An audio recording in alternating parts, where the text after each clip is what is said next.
he sighed, and turned his head back to the luggage rack. A young woman dressed in black was blocking his view of the suitcase, but he could see her tugging at the pink wheelie case. A moment later, she had jerked it out of the rack, and Alfred's suitcase was gone. He shuffled past the woman in the seat next to him. Entschuldigung, down the aisle towards the luggage rack, breathing heavily as he tried to avoid stepping on the handbags, coats and toddlers that were blocking his path, and reached the luggage rack just as the pony-tailed youth was heaving his beige rucksack from the shelf. Alfred lifted a hand to tap the young man on the shoulder, noticed the tremor, and dropped it again. Entschuldigung. The young man turned and smiled. Sorry, no German, he said. Alfred thought he recognized a Scottish accent. That's all right, he replied. Where's he from? Go on, ask him. Can I help ye?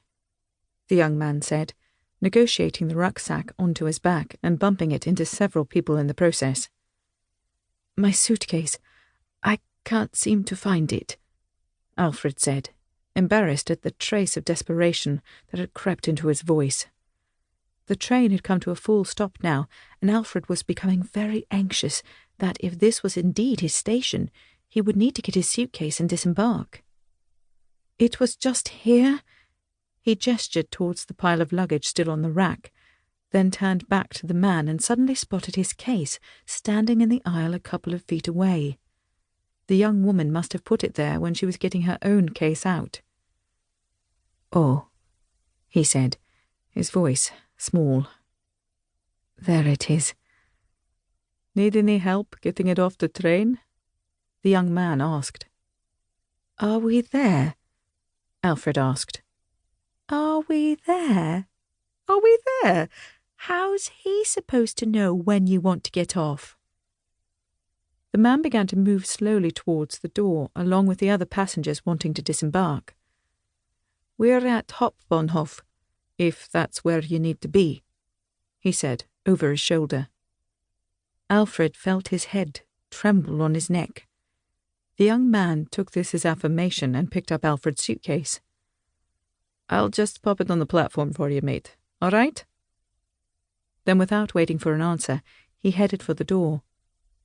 Alfred stepped slowly and carefully off the train, concentrating on keeping his balance while being jostled and bumped by those in more of a hurry to get on and off.